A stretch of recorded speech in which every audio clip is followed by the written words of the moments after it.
How do you guys think about, you mentioned that back of house synergies as you guys are rolling up. How do you think about which of those you keep in-house versus those that you guys choose to outsource, whether it's marketing, payroll, and so forth? Great question. Yeah, Bob, that is a really good question, and going back to the adaptability, comment on the very front end of the discussion, I think that's where you have to be.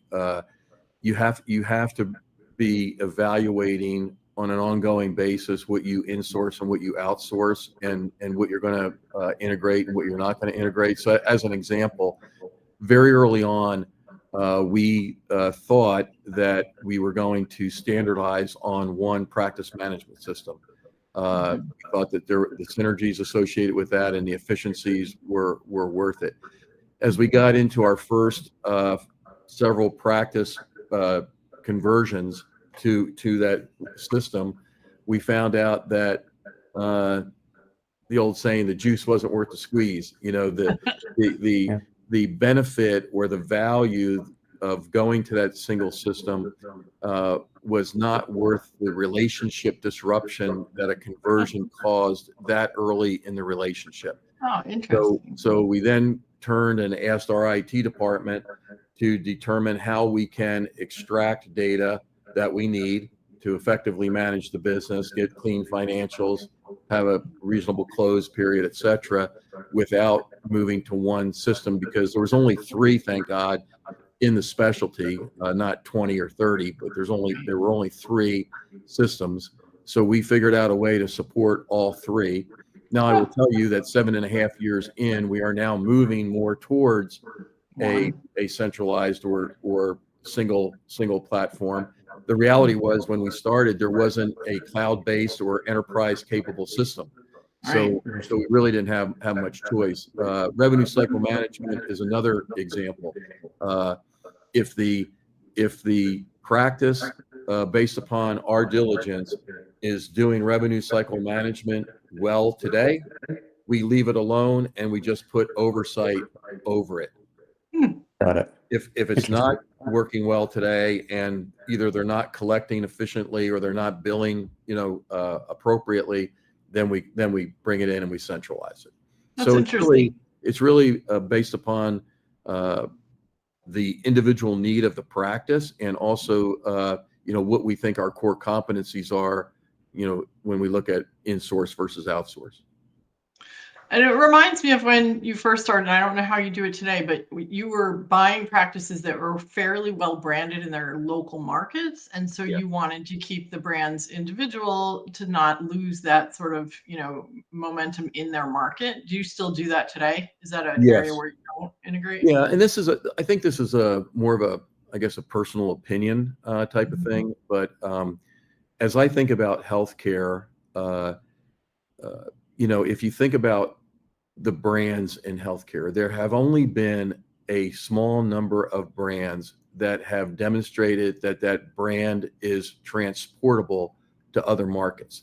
You're thinking about brands like the Mayo Clinic, like Sloan Memorial up in New York with cancer treatment, MD Anderson with cancer treatment. If you look at the Mayo, they originated in Rochester, now they're in Jacksonville, Florida, Scottsdale, Arizona, and that brand transcends the geography. In most cases, I don't think those brands are something special.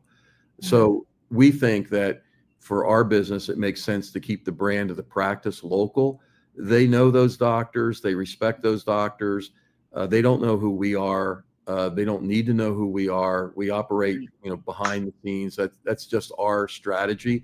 There are other companies like ours that take a different approach and do brand it, but we don't do that. We think that's more attractive to our surgeon partners to not rebrand their practice, and I think also that we also believe that it allows us more flexibility within the market. If we're acquiring multiple practices within the same market, there's no real confusion.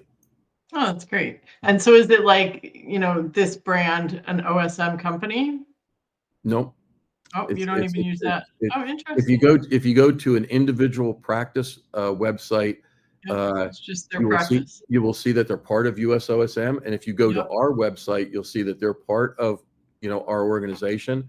Yep. But we don't put any outward brand on it in any of so the printed materials or anything like that. Oh, okay. All right, awesome. So Bob, and we'll come back. We have a lot more questions, but Bob, do you want to just say, give an intro and then we'll go around? Certainly. Appreciate the time today. Bob Moffitt. I'm here in Atlanta, Georgia, 20 plus year commercial executive. Most recently was an executive at Home Depot running one of their business units, and I've led multiple division business units throughout there. So great. Awesome. Great. Thank you. And Shilpa, you want to say hi?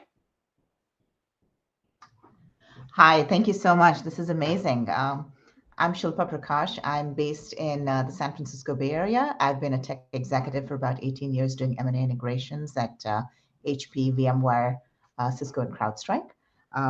I love the take that you offered on wealth creation strategies, especially in this environment where there's so many uncertain factors around regulation, around insurance payouts, around scaling. I'd love to hear your thoughts around those and how you address those, especially in these small practices, which have this long history and community within their patients, but are inching to grow bigger. So I'd love to hear some thoughts on that. That's great. Let's finish the intros and then we'll come back to that question. That's great. Milind, do you want to say hi? Hi, Milind Gadani here, based out of the Greater Boston area. Bob, Rick, like you, I've been in the healthcare industry for about last 10 years. I was an executive in the supply chain group with Fresenius Medical Care, the renal healthcare group. So a lot of things that you speak about relate very well for me.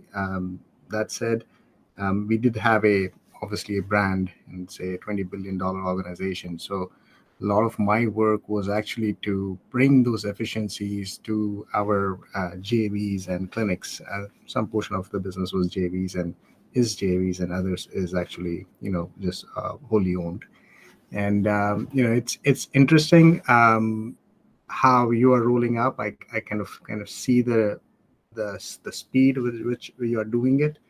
I also see that there may be potential for efficiencies for especially, not necessarily changing the local persona or the local branding of things, but essentially the back office and how do you bring that efficiencies, productivity to these companies that are joining you, right? To these practices that are joining you. So yeah, that's it. I mean, a lot of things that I've seen. And I would guess, Rick, you're doing, and we can come back to this too, but you're probably doing a lot of that on the supply chain side too, right? In terms of purchasing and absolutely. That's a big area of opportunity when we, partner with a practice is the procurement area. Right. That's great. Don, thanks, Milind. And Don, I haven't met you yet, but I'd love for you to say hello. How you doing? And how you doing, Rick? Hi, how are you? I jumped in just one of the things that I've known Rick for a while, and I had a privilege to be able to work with him. There's an executive once that told me that culture eats strategy for breakfast. And one of the things I don't know, I missed the first couple minutes, was one thing that Rick is very zealous about is culture. And culture of the organization, his ability to pick out people, retain, that is probably one of their key success factors, I would say. And what I can tell you from 30 years of working in healthcare services, they have set the gold standard for a provider management platform, hands down. So I agree with that. Thank you, Don. That's great. Thanks for sharing. That's awesome. Welcome. Okay, so go back to Bob's question, Rick, if you don't mind. And do you want him to repeat it, or do you remember it about the Bob, repeat it for me. I think we answered Bob's question. I think it was the other question that we were. Yeah, you answered it. It was spot on. Okay. It was really applicable because I'm actually helping a firm. We were going back to Shilpa's. Sorry. Okay, so Shilpa, do you want to just quick repeat your question? Yeah, sure. So thank you. Rick, if you could talk a little bit about the wealth creation strategies that you employ, especially when you bring these practices together, given the uncertainty in the environment around the revenue side of things, whether it's regulation, it's insurance payouts, ability to scale. I'd love to hear your thoughts on that. Great. Yeah, so this is another thing that obviously has evolved over time. and I break it down into two areas. Obviously, their personal wealth is tied, and the wealth creation that we create through the equity model is directly tied to how we perform in aggregate as an organization, right? So I think it's incredibly important for the doctors to really understand the equity model. Some of them have never had a private investment before. They've only, invested in the public markets. They don't really understand how private equity works. So one of the things that we do is we spend time both during the M&A cycle and then during the with every doctor, and we go through essentially a private equity 101 session. We talk about where they get their money from, how they invest it, what their expectations are for returns, how we create value, how that matriculates to their personal value. We even do a projection for them of what their equity could be worth upon a potentially, successful exit, to give them a kind of that carrot that, we all want everybody working for. And then when we get the practice as part of the partnership, there's really 4 areas where the value seems to come from most times, almost every time. It's in procurement. We can take their procurement expense sometimes from mid to low teens down into the high single digits, 8-9% of revenue. Labor expense, many of these practices, because they are not professionally run, generally speaking, they have crazy amounts of labor to do, what they actually need to do. So we typically see areas of opportunity in labor. Now, we don't go in and typically eliminate a lot of jobs early, but through transitions, we typically get that labor force down to a more reasonable, amount and expense.